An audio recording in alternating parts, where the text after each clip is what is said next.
నిజంగా అది చాలా బాధాకరమైన విషయం అండి. పండుగ పూట అందరూ సంతోషంగా ఉంటే, ఇలాంటి అనుభవాలు మనసును నొప్పించడం చాలా సహజం. ఏంటి ఈ అమ్మాయి తికమకగా మాట్లాడుతుంది అనుకుంటున్నారేమో?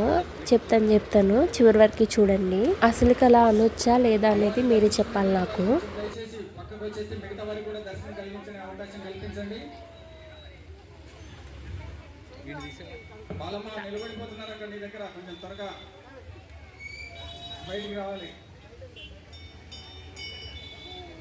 బాబు. దండం పెట్టుకుంటున్నాడా? నూకల శ్రీనివాస్ గారు వారి కుటుంబ దండం పెట్టుకుంటున్నాడా? స్వాగతం సుస్వాగతం. దండం పెట్టు.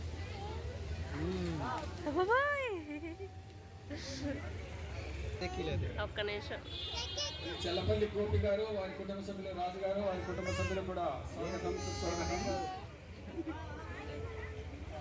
ఈ వీడియో అయితే ఆదివారం బోనాల రోజు తీసిన వీడియో. ఆ రోజు గుడికి వెళ్ళాక నాకు ఒక చిన్న ఇన్సిడెంట్ జరిగింది. సో దాన్ని నేను మీతో షేర్ చేసుకోవాలనుకుంటున్నాను. గుడిలో జనాల గురించి అయితే మీకు ఏం చెప్పక్కర్లేదు కదా. అందరూ చాలా భక్తితో అమ్మవారికి బోనం సమర్పించడానికి వస్తారు. గుడికి వెళ్ళాక ప్రదర్శనలు అయితే చేస్తాం కదా. సో అందరితో పాటు నేను కూడా వెళ్ళా. నాతో పాటు మా హస్బెండ్ ఉన్నాడు, మా అత్తయ్య ఉన్నారు, పిల్లలు ఉన్నారు. వాళ్ళని తీసుకుని నేను ప్రదక్షిణ చేస్తున్నాను. గుడి చుట్టూరా అయితే పెద్దగా స్పేస్ ఏం లేదు, చిన్న ప్లేస్ అనమాట. నా వెనుక బోనం ఎత్తుకుని ఒక అమ్మాయి సైడ్ జరగండి, తొందరగా వెళ్ళండి అని అంది. అయితే నా దగ్గర పిల్లలు ఉన్నారు కదా, అడుగు ముందుకు వేయడానికి కూడా ప్లేస్ లేదు. సరే అని సర్దుకుంటుంటే ఆమె ఇంకా కోపంగా ఏంటి వీళ్ళు జరగట్లేదు, సినిమాకి వచ్చారా, షోయింగ్కి వచ్చారా అని అంది. ఆ మాట వినగానే నాకు చాలా కోపం వచ్చింది, అలాగే బాధ అనిపించింది. పండుగ పూట అందరూ కలిసికట్టుగా సంతోషంగా ఉండాలి, కానీ ఇలా మాట్లాడడం ఏంటండి?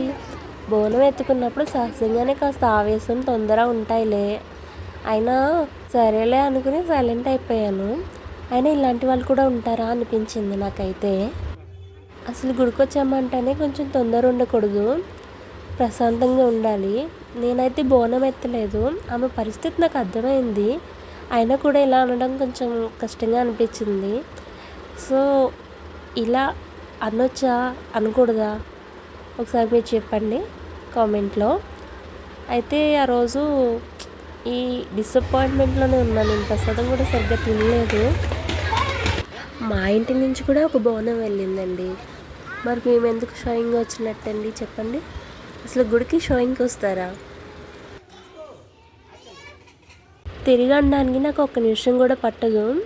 కానీ నేను ఎందుకు అనలేదంటే అది గుడి కదా. సో గుడి దగ్గర గొడవ పడడం నాకు ఇష్టం లేదు. సర్లే అని వదిలేశాను. గుడికి వచ్చినప్పుడు దర్శనం ఫాస్ట్గా అయిపోవాలంటే అందరికంటే కాస్త ముందు రావాలండి. అప్పుడు ఎవరు ఉండరు కాబట్టి ఫాస్ట్గా అయిపోతుంది. జనాలు ఉన్నప్పుడు వచ్చి ఇలా అంటాము కరెక్ట్గా చెప్పండి. సరేలే, ఎవరి కోపాలు వాళ్ళవి. కానీ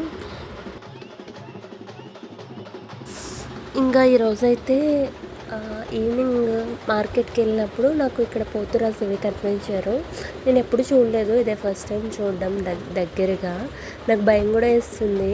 అయితే మా ఆయన ఫోటో తీస్తా అన్నారు. దగ్గర నుంచే ఫోటో తీస్తాను, యూట్యూబ్లో పెట్టుకుని తీయని అని అన్నారు. కానీ నాకు చాలా భయం వేసింది ఆయన చూసేసరికి. కొడతారేమోనని. కొడతారంట నిజంగానే.